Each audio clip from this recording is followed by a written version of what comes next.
Greetings, students. Welcome to Philosophy 1050, the Quest for Knowledge, Summer 2, 2025. My name is Dr. Schafer, and I'll be your instructor for this class.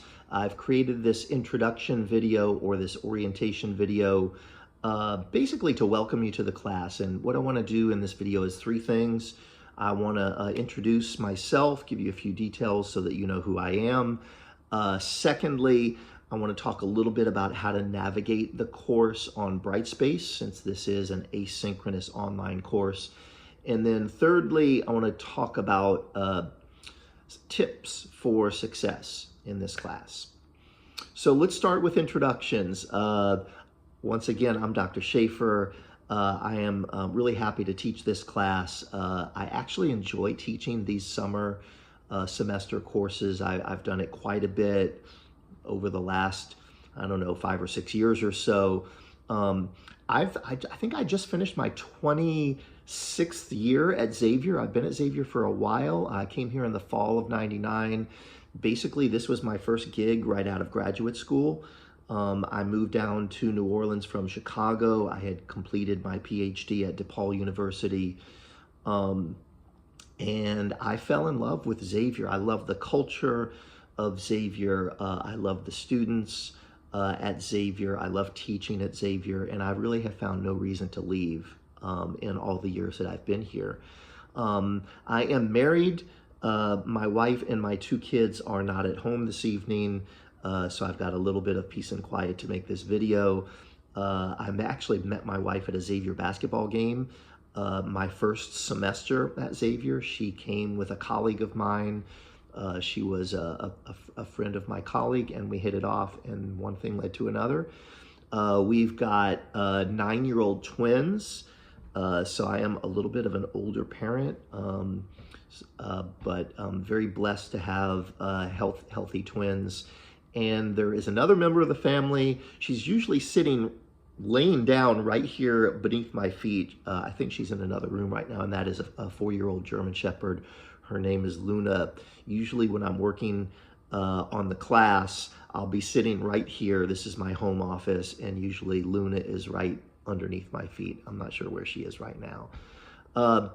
We live in the 7th Ward in New Orleans. We just finished a major renovation project on our house. We were out of the house for like 18 months, and I'm so happy to be back in the house. A year ago when I was teaching, I was in a very cramped raised basement apartment, and I'm much happier to be back in the house here. Yeah, that's a little bit, that's enough about me. There's more about me in the introduction post on the discussion board that you'll see, so check that out too. Let me move on and talk about how to navigate the class successfully on Brightspace. So if you're watching this video, I know that you know how to get to Brightspace. At this point, most students do, because this video is going to be posted on the front page on Brightspace. But here's what I want to recommend that you do in order to get oriented with Brightspace with this class. Every instructor that uses Brightspace for online classes does it a little bit differently. And here's what you should do. You should go to the Content tab, which is going to be at the top of the screen on the front page on Brightspace, and click on that. And when you do that, I'm going to do it right now. Click on that Content tab. You'll see that there is a menu on the left-hand side, and at the top of that menu, there is an Overview tab. If you click on that Overview tab, you'll be taken to a page that gives you a very brief overview of how this class works.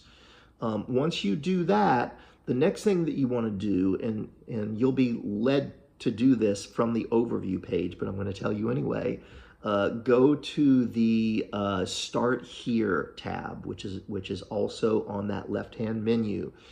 Click on that Start Here tab, which I'm going to do right now, and you'll be taken to a page where you've got all of the details about the course. Basically, it's kind of an extended version of the syllabus. It's broken down that way. And there is also a hard copy of the syllabus there. There's a reading schedule there, and it explains everything that you need to know about how the class works. Okay, so if you do that, then really you can't get lost on Brightspace.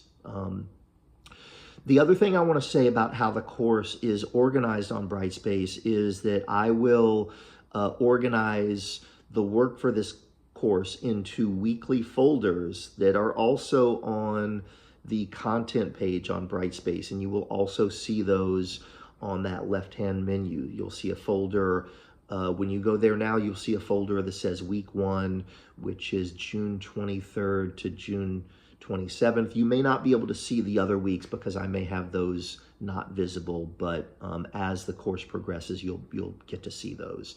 When you click on the week 1 folder, you'll be taken to the week 1 page for the course, where you will see a detailed schedule up at the top, and then down below that you will see all of the relevant links that you need to various assignments.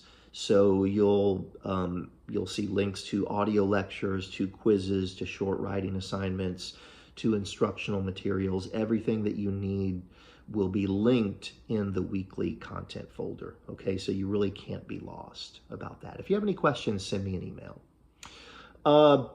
Okay, so that's all I want to say about how to navigate the course on Brightspace. So let me move to the last point for this video, which is tips to succeed in this class. So I'm just now finishing the summer 1 semester, so all this stuff is really fresh in my mind. I taught a different course in summer 1, but it was asynchronous online, just like this one.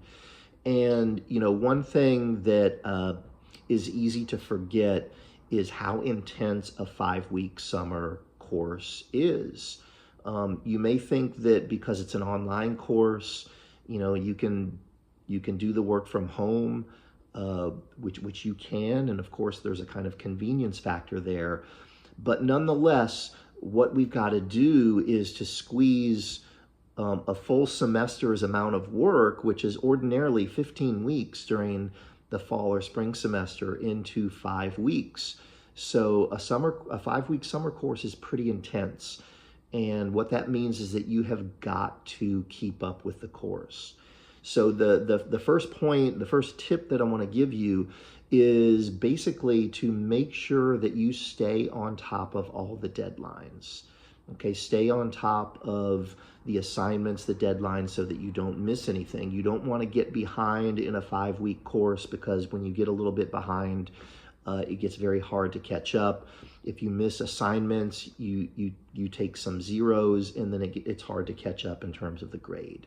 So stay on top of the work, stay on top of your deadlines. And the best way to do that is to go to that weekly folder, right? The week 1 folder for week 1, and make sure that you're aware of everything that you need to do day by day, because I've got it broken down for each day of the week, what you need to do. Second tip is reading. This is a philosophy course, as you know. Most of you probably have never taken a philosophy course before, and so you've never done philosophical reading before. You know, this is an entry-level course, so the reading is doable, the workload is doable, but it may be a little bit unusual to you.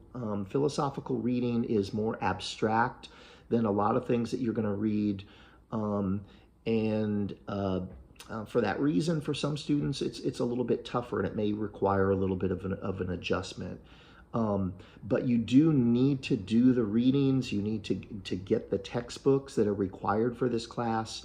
I don't think you can pass this class without doing the readings, right? It's set up that way, and the text, each text that we are focusing on throughout the semester is the source. It's that common source that we have that we all share.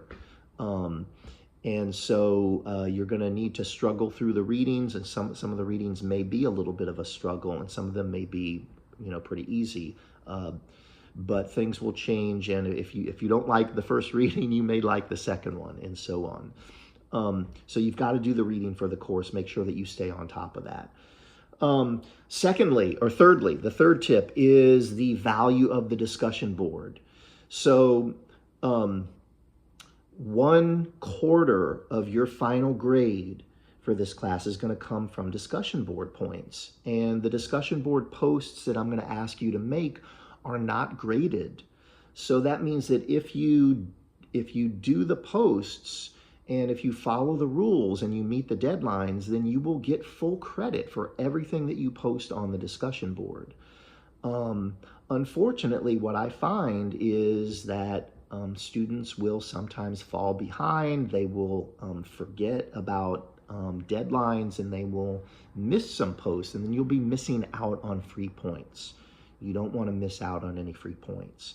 The other thing that's so important about the discussion board is it's the main way that you and I can engage with each other. You know, since this is an asynchronous course, we won't be in the same time and in the same place at the same time, but we will be able to meet up in this virtual discussion board, and I will make lots of reply posts on the discussion board in order to give you feedback about what you've said and to get a kind of discussion board discussion going. Okay, so the discussion board is really important. Use the discussion board as a learning tool, right? Don't just make your posts and leave, but rather make your posts and come back. See if I've made a comment to your post. See what other students in the class have posted on whatever the topic is. You will be able to learn and to maximize your learning if you do that. Okay, the last thing is the grade. How is the grade going to be determined for this class? It's a pretty simple formula. So there are 4 components to the grade. Each component counts for 1/4 of the grade, 25% of the grade. You know about 1/4, that's the discussion board posts. Another part of the grade will be quizzes. So your final quiz average for the class will count 25% of your final grade. The third component is going to be short writing assignments that will come at least one, in some cases 2 times a week. Your final average in the short writing category will also count 25% of your final grade. And then finally, there is a critical essay that will come at the very end of the semester, which also counts for 25% of the grade. All of this is also going to be found on Brightspace in the syllabus in the Start Here area. If you have any questions about the grade or about anything else that I've mentioned on this video, let me know. Send me an email. Best wishes to all of you for a successful semester, and I will see you in cyberspace.